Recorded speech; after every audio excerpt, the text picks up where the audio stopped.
Aby wymienić filtr kabinowy, będziemy potrzebowali oczywiście nowego filtra. A tutaj zakryłem nazwę. Tutaj zazwyczaj znajduje się śruba, która jest przykręcona Torxem T20. Widocznie poprzedni właściciel zgubił taką śrubę. Jeśli już ją odkręcimy, ściągamy gumę, żeby mieć dostęp łatwiejszy. Po ściągnięciu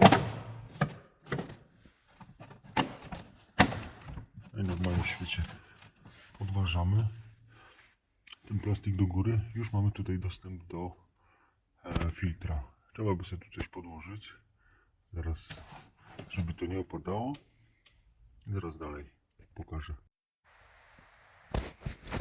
Ja na przykład użyłem do tego zestawu z bitami i wkrętak też z bitami, żeby podważyć.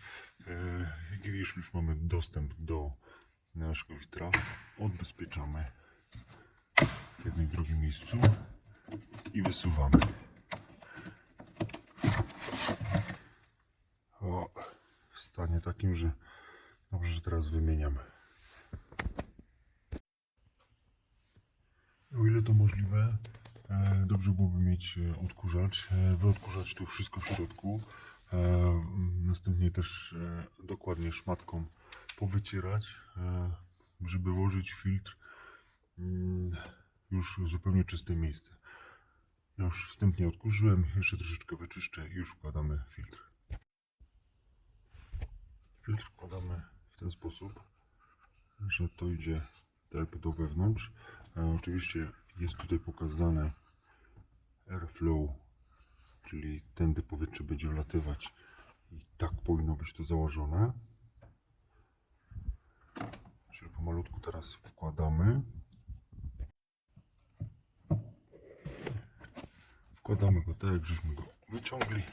Pamiętajmy o tej strzałce, która jest airflow, w którą stronę wlatuje powietrze. Jest już osadzony ten filtr kabinowy. Zamykamy go. Ściągamy nasze zabezpieczenia, które na szybko zrobiłem.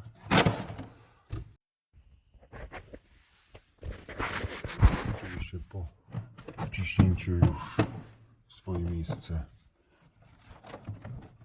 tych plastikowych obwodów wkładamy z powrotem gumę na swoje miejsce.